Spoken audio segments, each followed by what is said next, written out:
Our next speakers are also a riveting duo of women claiming their space.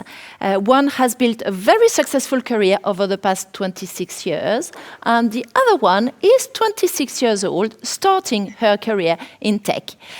We'd like to give a very warm welcome to Srishti Sofat, a serial startupper in the US and in India, and today the Senior Vice President for Product Development in Oracle.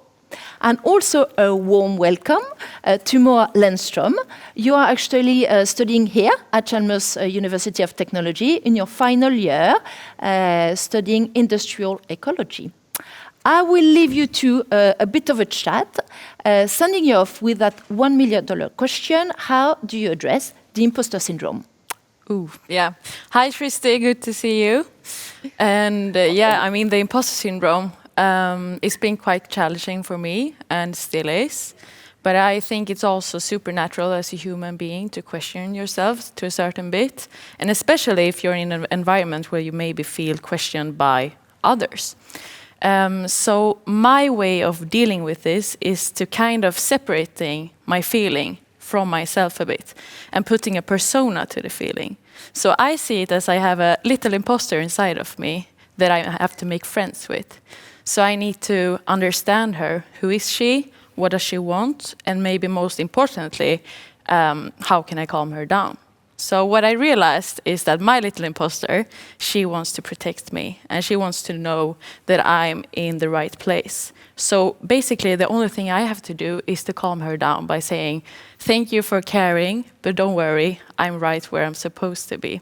And by doing this separation, I feel it's more easier for me to not take her too seriously. She can go on forever, and I will just handle her in the way I can. And that makes it more easy for me to cope with. But I'm super curious to know, since you are super experienced, do you think that the imposter syndrome disappears with time? Or do you still have a little imposter inside of you? Well, what I can tell you is that building confidence definitely comes with experience, right? Like, imagine if you do something the first time, you have some self-doubt. You do it the second time, it gets better. By the time you do it the third time, you're an expert, and you and the little friend inside could be all glowing in confidence. So I think that, experience does help. Another important aspect I feel is really around building confidence is seeking and getting validation. Now, when we are younger, it's even more important. So many of you are in school, and it's sometimes easier to get this validation because you have an academic grade, you may be really good in sport, so you're part of a team, or you're great at singing or dancing or whatever. So you sort of know that you get that validation. As you enter the workforce, it gets a little bit more complicated. So you kind of have to navigate the system, figure out who the stakeholders are, who are you seeking validation from, and work towards getting that for yourself. You probably also have to be clear that it's not okay to just do the job. You probably have to be intentional about marketing yourself. And if you're not comfortable talking about yourself, talk about the projects, talk about your learning, talk about your passion, and get that validation because people will respond to that. The other thing, a tip would be to surround yourself with, champions and friends and even sometimes your managers who actually can identify your strengths. And, you can sort of continue to groom yourself.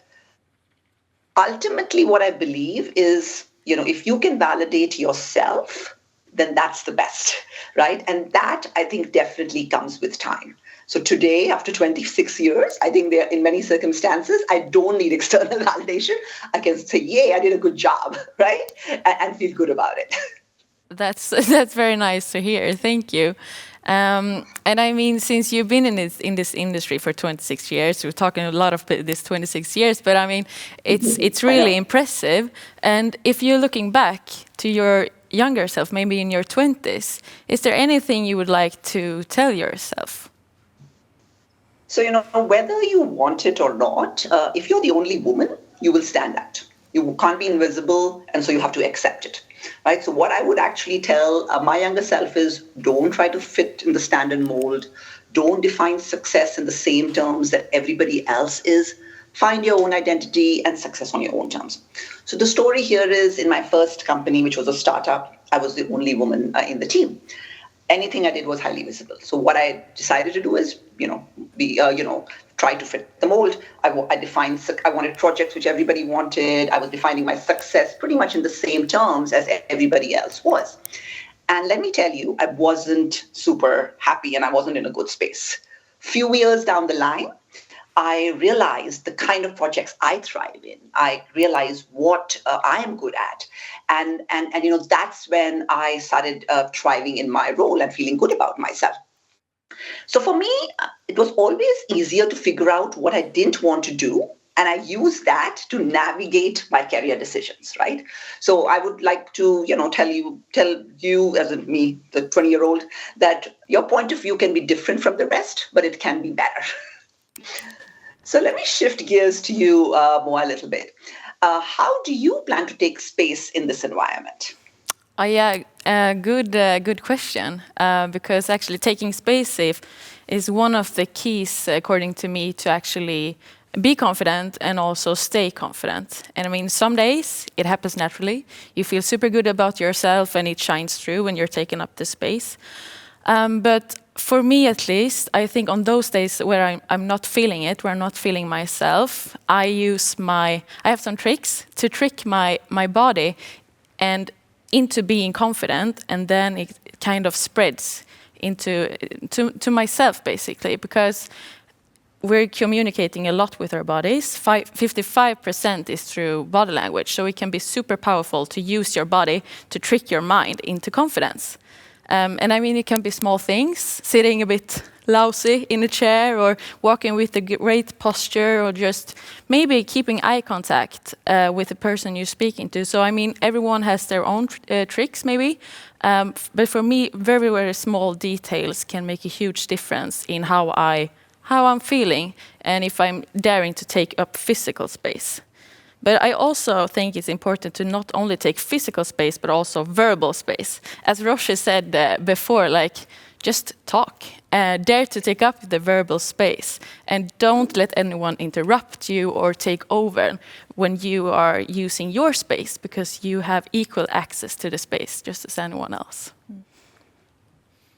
Great tips. I mean, I love it that, you figured this out at this age and you have, thought through this whole thing, because, both the projections, both what you're saying, the physical as well as the verbal, are very, very key to making you feel that. So that's great. Now that you have this plan, you're soon finishing your college and going to join the workforce.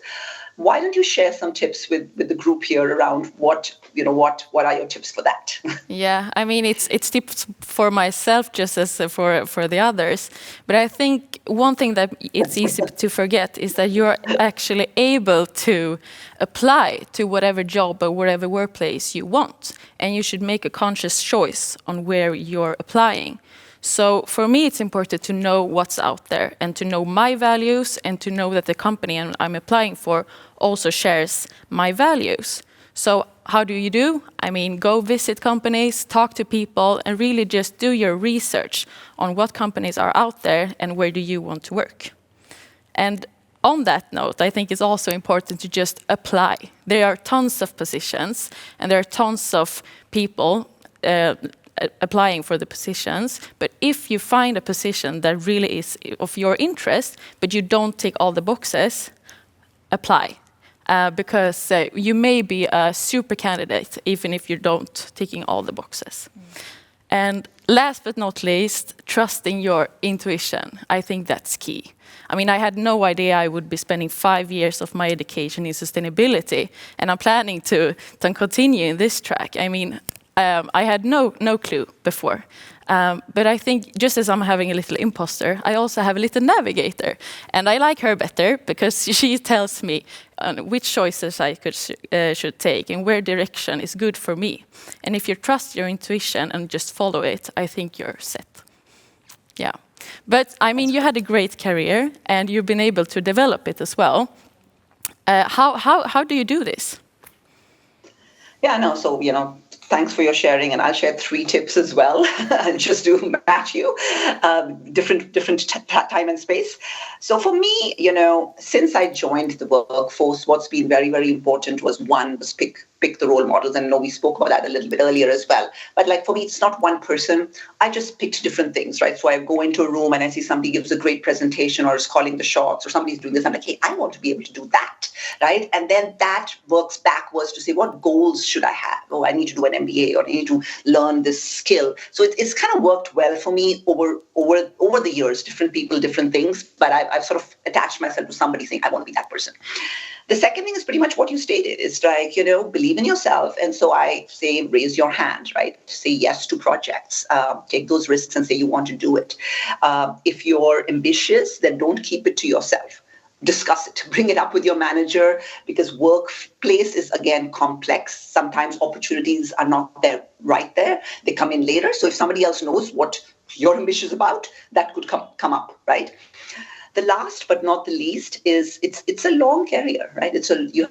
You're there in the long term. If you're looking at that, many life events happen, right?